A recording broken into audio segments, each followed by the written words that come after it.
Ever since Putin's full-scale invasion of Ukraine, there has been discussion, debate, drama over whether he would do the same in NATO, whether Russia was capable or prepared to attack NATO, that the Baltic states would be next, and that Europe is only a few years away from confrontation with Moscow. Yet what we mainly see is rhetoric and probes, narrative escalation, and telling us therefore a different story. Russia spends years grinding away in eastern Ukraine at enormous cost, struggling to achieve decisive breakthroughs against a single country not even part of the alliance. And so this leads to an uncomfortable question, an inconvenient truth, that if Russia is supposedly capable of threatening all of Europe, why has it failed to deliver quick, decisive results in Ukraine? This week, one of the more exposed countries in Europe has quietly given an answer that cuts through the noise, that there is, interestingly, no indication that Russia intends to attack NATO at all, at least for now. Not because Putin is peaceful, but because it's constrained, and because the real threat Moscow poses to Europe has never been about tanks rolling westwards. It's about that intimidation, disruption, and control of the narrative space. So in this video, I wanted to explore these latest suggestions, whether Russia's threats don't match its follow-through, why pro-Kremlin claims of inconsistency are deliberately misleading, and why Estonia itself can expose the limits of Putin's power. Let's get into it. This is The Global Gambit. How you going, everyone? Welcome back to the channel where we look at geopolitics, economics, international relations, and particular focus on strategic competition, how states actually behave when incentives, deterrence, and credibility matter, not just how they yap on about claims. And if you've been following the Russia-Ukraine war, then, well, this will be an uncomfortable but important thing to revisit, because it forces us to separate capability from intent, rhetoric from behaviour, and worst-case planning from what intelligence agencies are actually seeing on the ground. Indeed, later in this video, I'll get into what Moscow's real objectives are, which, having seen it and worked on it, I can tell you it is not something to ignore, and you'll want to hear about it. And as always, I want to hear what you guys have to say in the comments below, so let me know. Now, at the beginning of this week, Estonia's foreign intelligence chief made a remarkably blunt assessment, and I personally think it deserves far more attention than it's received so far, in that despite the heightened military activity in the region, there is, according to them at least, no indication that Russia intends to attack NATO or the Baltic states. Again, that doesn't mean right now. We don't know about in the future. Now, coming from Estonia, this is quite significant. Estonia isn't some distant observer. It's one of the smallest states in NATO, one of the most exposed geographically, and one with the longest institutional memory of Russian coercion and occupation, given the number of ethnic-speaking Russians in the country. Therefore, if anyone has incentive to overstate the threat, it would be Estonia. Instead, its intelligence services say the opposite. More than that, it's saying that Russia is currently avoiding open conflict with NATO and has repeatedly adjusted its behaviour when Western responses became firm, coordinated, and unambiguous. Crucial point, because it suggests that Russia's behaviour isn't reckless or uncontrollable, it's just managed escalation. It's responsive. It probes, tests, postures. Many words we've heard before. But when NATO responds clearly, which is part of the problem because it doesn't often, but with presence, patrols, and consequences, Russia does very quietly pull back. Now, we've seen this with the airspace violations, the undersea cable incidents, and drone activity. After NATO did respond, Russian aircraft adjusted their flight paths. Drone routes were altered, and the cable instances have largely stopped. This isn't the behaviour of a state, therefore, preparing for some kind of frontal assault. It's the behaviour of a state carefully managing the risk, pushing the line, but never crossing it. It's not reckless escalation, as I say. It's more about risk calibration, and that's the first crack in an image of Russia as any still remaining credible threat. Sure, they have large missile stockpiles, and I'm by no means underplaying the significance of Putin's statements or activities, but on the face of it, it is worth noting. Now, contrast that with what Europe's political leadership does say. NATO officials warn of war within 5 years. Germany talks about a conflict within 2 or 3. British intelligence, which has been relatively consistent over the war in Ukraine, has been saying that they are operating between war and peace, this grey zone. Now, these warnings aren't invented, but they do serve multiple purposes because they justify rearmament across certain European states, They prepare public psychology, much as Russia does the same of its own, and they respond to pressure from Washington to raise defence spending.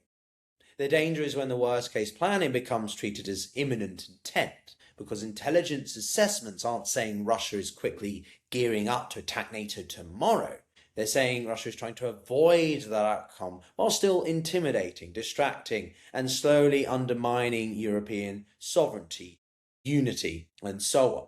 The reason why NATO has had no ability to include Ukraine is because, under the treaty itself, it says very explicitly that no country currently under conflict can be accepted. Russia knows this. Now, a quick aside before continuing, if you found this breakdown useful, then do consider liking the video and, of course, subscribing. I've started writing deeper dives, including on this one I'll be publishing on my Substack in greater detail. And also, some of you have enjoyed the fact that I'm releasing more clips of specific points I make on my secondary channel, Pyotr Kurzin Clips, so do subscribe there if you want. But still, now this is where the picture becomes much clearer and less dramatic than the rhetoric would have you believe. Russia does not, as should be obvious at this point, benefit from a direct war with NATO. It lacks the manpower, it lacks the industrial depth, and it certainly increasingly lacks the economic resilience. It has already heavily been tied down in Ukraine to the point where it's lost its influences in other spheres like the Caucasus or Africa. A NATO war, therefore, would not be a controlled escalation. It would be catastrophic for Russia as much as it might be for many NATO states. What Russia does benefit from, though, is time and strategic patience, time to slow European rearmament, fragment political consensus, time to convince parts of Europe and America that deterrence is unnecessary, expensive, or destabilizing. And it's exactly what Russia's messaging is designed to achieve. On the one hand, Moscow insists we have no interest or intention of attacking Europe. But on the other, it warns, if attacked, the response will be devastating. Words that Foreign Minister Sergei Lavrov said just over the weekend. So it's not contradiction, it's a deliberate deterrent signal designed to reassure just enough people to weaken that political will while keeping the threat implicit enough to generate fear, sense of the paper tiger problem as it's known.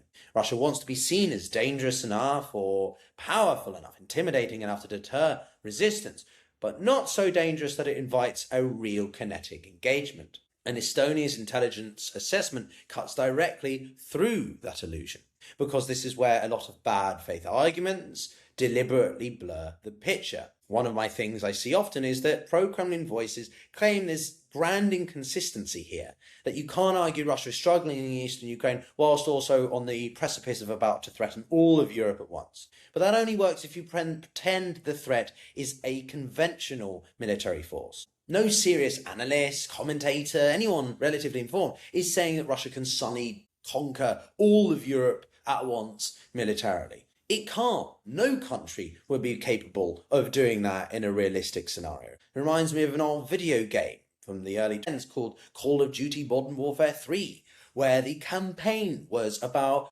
the Spetsnaz suddenly appearing in Paris, London, Berlin, Rome, Warsaw, you name it. Across the continent of Europe, Russia decided to invade all of Europe. It's physically impossible.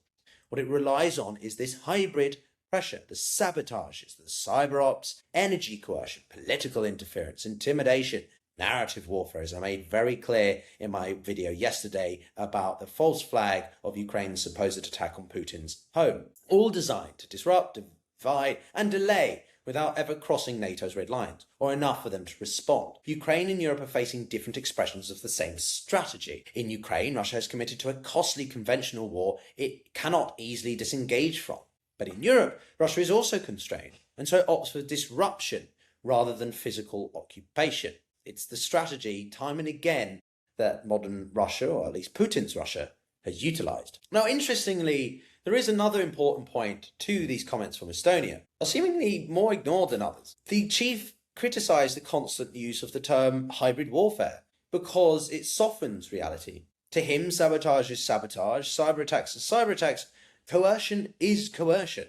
Calling everything hybrid, as much as some people dislike the term asymmetrical, Indeed, Russia understands this extremely well. Much like its counterparts in Iran, the use of plausible deniability is a favourite of these types of actors. They want their respective opponents, in Russia's case Europe, to be unsure of when to respond, how hard to, and whether responding is worth the risk at all. Not an indication of evasion, therefore, it's preparation for paralysis. A sort of conditional calm, which doesn't really make sense other than to demonstrate Russia's inconsistency and its coercive diplomacy. Now, all this logic connects directly to what we've seen recently around Ukraine, and it reinforces the same underlying point. As talks between Ukraine and the US gain momentum, Russia suddenly introduces this dramatic allegation that Ukraine's long-range drones have targeted Vladimir Putin's residence. This claim is striking not because it's convincing to anyone of a reasonable mind, but because of the immediate diplomatic fallout it has meant. India, UAE, some other countries have all jumped on the bandwagon of saying it's a very unnerving and bad situation to the peace process, without taking a moment's consideration to consider, where is the evidence? There's not any drone fragmentation, there's no debris, there's nothing. All the residents around the area said that they heard nothing, just claims by the Kremlin. But this is the problem. It means it plays into the Kremlin's hands over narrative control. And the ability to fabricate such things puts Zelensky and Ukraine on the back foot, with Trump himself now beginning to question the genuine intent of Kiev towards the peace negotiations. That's the key point. This wasn't primarily about military impact. It wasn't about the drones, the targets, or tactical effect. It was about forcing Ukraine into narrative containment, about shifting the centre of gravity away from diplomacy and toward doubt, about that creation of optionality that if the talks continue, the claim could fade. Talks stalled, it can be cited as justification, and if Russia escalates later, it can be used as proof that Moscow was responding rather than initiating, i.e. the allegation functioned less as a military signal and more as a narrative lever, one designed to preserve Russia's freedom of maneuver while constraining Ukraine. This is exactly the same with how Russia approaches Europe more broadly, by avoiding direct confrontation, by staying below the red lines, but constantly shaping the story around escalation, responsibility, restraint. We see how that plays on X, with everyone now calling Europe, even especially the UK, the primary warmongers seeking to not stop the war. So what, therefore, does this mean going forward? Well, not a Russian invasion of a NATO territory, that's for certain, but continued pressure below the threshold of a war. More probing, more messaging, more attempts to slow Europe's military recovery or resurgence. More efforts to frame deterrence as provocation. And crucially, Russia will continue to test whether unity holds, especially if the war in Ukraine freezes rather than ends decisively, which is most likely. That's why sustained deterrence matters. Not because Russia plans to attack NATO tomorrow, but because abandoning deterrence today reshapes Russia's calculations, Putin's calculations tomorrow. The core takeaway of this video is that despite the rhetoric and constant warnings of catastrophe, the intelligence picture is always far more nuanced and restrained. You'll see plenty of videos which always perform better than mine because they seek to engage in the sensationalism, and it just isn't there. How many times do we have to go around on this stupid roundabout, this merry-go-round, when it's never the case? We see it threatening loudly, probing constantly, but pulling back when faced with credible deterrence. And that is not something that Putin nor the Kremlin will ever seek to admit. But that's it from me, everyone. Let me know in the comments below what you think about this. Am I simplifying this too much? Am I being a little bit too brash in my assessment? And if you want to support me more, then do find the links in the description to join me on Substack, or the Clips channel, and you can buy me a coffee or join as a member for more content. But thanks a lot. See you all next time.